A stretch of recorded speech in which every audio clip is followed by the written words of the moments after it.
சச்சிதானந்தரின் பாதம் தேடும்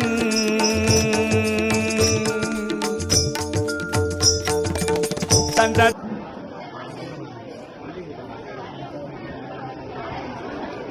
ஒரு கூடி பாடிடுவோமே கரமேலே இங்கே இல்லாமலே போட்டுவதாலே கடவுள் உணர்வே பிரம்மம் அறிவே சர்க்குரு சர்க்குருவே கடவுள் அகண்ட பரிபூரண சச்சிதானந்த சர்க்குரு திருவடிகளே சர்க்குரு மெய்யன்பர்களே எல்லாம் வல்ல அகண்ட பரிபூரண சச்சிதானந்த சர்க்குரு திருவருள் கிருபையினாலே இந்த தினம் தை மாத குரு பூஜை போல இல்லை, இன்னைக்கு மகா குரு பூஜை போல அனைத்து கிளை சபை அன்பர்களும் அனைத்து தாய்மார்கள் அன்பர்களும் கலந்து கொண்டு சிறப்பிப்பது பெரியும் பாக்கியமாகும். காரணம் குருநாதனுடைய திருவுருள் தான் எல்லாம் நடத்தி வைக்கிறது. கட்டிட திறப்பு விழாவோ கல்வெட்டு திறப்பு விழாவோ இருப்பினும் அந்த உள்ளுணர்வு நம்ம எல்லாம் அழைத்தார்களே நாம் சென்று பங்கு பெற வேண்டும் என்ற எண்ணம் தான் காரணம். ஒவ்வொரு கிளை சபைகளும் இருந்தால்தான் எல்லா வகைய நன்மைகளும் நலன்களும் பெறுவார்கள். ஆகையினாலே அத்தகைய சிறப்புடைய இந்த கூடலூருடைய வரலாற்றை பற்றி எல்லாரும் அனைத்து சாமிகள் சொன்னார்கள், பழனிசாமி சாமியை பற்றி எல்லாரும் தெரிவித்தார்கள். எதுக்காக துறவிகள் நீங்க வர்றோம், எதற்காக திறந்து வந்திருக்கிறோம்? மண்ணினில் பிறந்தார் வரும்பயன் மதிசூடும் அரிதறிதி மானிடராய் பிறத்தல் அரிது. அதில் இல்லம் துறந்தானுடைய பெருமை அதை விட சிறப்புடையது. அவனின் சதகோடி உள்ளத்துடைய எங்களுக்காக வாழ்ந்துக்கிறோம், எங்களுக்காக செஞ்சுக்கிறோம். எத்தனை கிளைச்சபைகளுக்கு எங்கெங்கேயோ உயர்ந்த அளவு அத்தனை கிளைச்சபைகளும் தலைமை சபையாகட்டும் வளர்ச்சி அடைந்து எல்லாம் நம்முடைய சபை என்பவர்கள் தான் என்ற ஒரு பெரிய குறிக்கோளோடு தியாக மனப்பையோடு செய்யக்கூடிய செயல்பாடுகள். நமக்கு முன்னிருந்த துறவிகள் அத்தனை பேரும் அந்த நாளில் அவ்வளவு சிரமப்பட்டு எல்லா இடங்களையும் வசூல் செய்து எல்லா கிளைச்சபைகளையும் உருவாக்கினார்கள். அனைத்து கிளைச்சபைகளுக்கும் அனைத்து வகைகளிலேயும் உதவி இருக்கின்றார்கள். அவர்கள் எல்லாம் நினைக்கும் பொழுது காரணம் அழுக்காறு என ஒரு பாவி திருச்சற்று தீயுளி வைத்துவிடும். ஒரு மனிதனுக்கு அழுக்காறு வரும் பொழுது எல்லாமே தன்னை அழித்து தன் விரகட்டில் நெருப்பத்தில் எப்படி போகிறார் போல எரிஞ்சே போயிடுவாங்க. அந்த ஒரு எண்ணத்தை அறவே விடக்கூடியதான் நம் சபையுடைய நோக்கமே. சச்சிதானந்த சபையே சன்மார்க்கம் தன்னை அறியும் நோக்கம். நான் யார், என் உள்ளம் யார், ஞானங்கள் யார் என்று விசாரிக்கக்கூடியதுதான். நீ வந்த வேலை என்ன என்று எல்லா சபைகளிலும் கேட்பார்கள். தன்னை அறிந்து தலைவனை சார வேண்டும். அப்ப தானிடம் யார் என்று உணர்ந்தக்கூடிய செயல்பாடுகள் தான் சிறப்புடையது.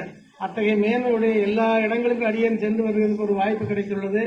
அங்கெல்லாம் குருநாதனுடைய பெருமையும் குருநாதனுடைய மகத்துவங்களையும் எடுத்துரைக்கிறது ஒரு பெரிய வாய்ப்பு. அவை எல்லாவற்றிற்கும் மேலாக நமது அகண்ட பரிபூரண சச்சிதானந்த சர்க்குருவன் திகழ்ந்து கொண்டிருக்கிறார்கள். அதற்கு எடுத்துக்காட்டாக இந்த கூடலூர் சபை வரக்கூடிய சாதுக்கள் அன்பர்களுக்கு அனைவருக்கும் அதாவது தாய் வீடு போல தன்னை அந்த ஒரு நாள் தங்கி இருக்கக்கூடிய காலத்திலேயே இந்த சபை இந்த உலகம் உள்ள வரைக்கும் வளர்ச்சி அடைந்து சிறப்பாக நடைபெற வேண்டும் என்ற அருள் நோக்கத்தை பதித்துவிட்டு சென்றார்கள். அந்த ஒரு நாள் குருநாதர். அதனால்தான் இங்கு யார் வந்தாலும் சாதுக்கள் வந்தாலும் அவர்களை குருநாதனுடைய முழுமையான தொண்டராக ஆக்கிவிடுகிறது இந்த சபை. இது பேருக்காக சொல்லவில்லை, அனுபவித்து சொல்லுகின்றோம். 10 ஆண்டு காலம் இங்கே வந்து தங்கியிருந்தோம். இதை விட்டு செல்வதற்கு மனமில்லை. அவ்வளவு அருள் மகிமையில் இருந்த இடம். இந்த இடத்துல இருந்துட்டு கணக்கெடுப்பது சென்று அங்கே சிறப்பான பணிகள் எல்லாம் குருநாதர் நடத்தி வைத்தார்கள். அதற்கு காரணம் அடியனை சாதுக்களாக உருவாக்கப்பட்டது இந்த கூடலூர் சபை தான். அது என்றென்றும் அடியன் மறக்கவே முடியாது. காரணம் இங்குள்ள அன்பர்களும் குழந்தைகளும் தாய்மார்களும் எல்லாமே சாதுக்களை கண்டா அவ்வளவு அன்பு. இதுக்கெல்லாம் என்ன காரணம்? குழந்தைகள் அந்த அன்பாக இருக்கும்போது அது காரணம் என்னவாக இருக்க முடியும்? குருநாதனுடைய அருள் மகிமை இந்த அன்பருடைய இல்லத்தில பரிமளிப்பதனால அந்த குழந்தைகளுக்கும் சாதுக்கும் பேர்ல அவ்வளவு அன்பு. ஆகையினால இந்த இடம் நம்ம எல்லா சபைகளும் வளர்ச்சி அடையக்கூடிய விதத்தில் குருநாதன் இங்கிருந்த சாதிகள் சென்று பழனிசாமி அவர்கள் தவத்திரு பழனிசாமி அவர்கள் இன்னும் பல சாதிகள் குளித்தல சாமிகள் தவத்திரு வெங்கடாத சாமிகள் அடியாரோட இன்னும் பல சாதிகள் சின்னசாமி சாமிகள் எல்லாம் வந்து தொண்டு செய்வாங்க. அன்பர்கள் எப்போதும் சாதிகள் மேல குறையாத அன்பு வைத்து அவர்களுக்கு தொண்டாக்கி வரக்கூடியவர்கள்.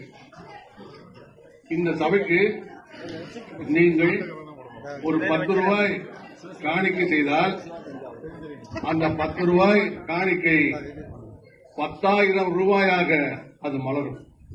எப்படி என்றால்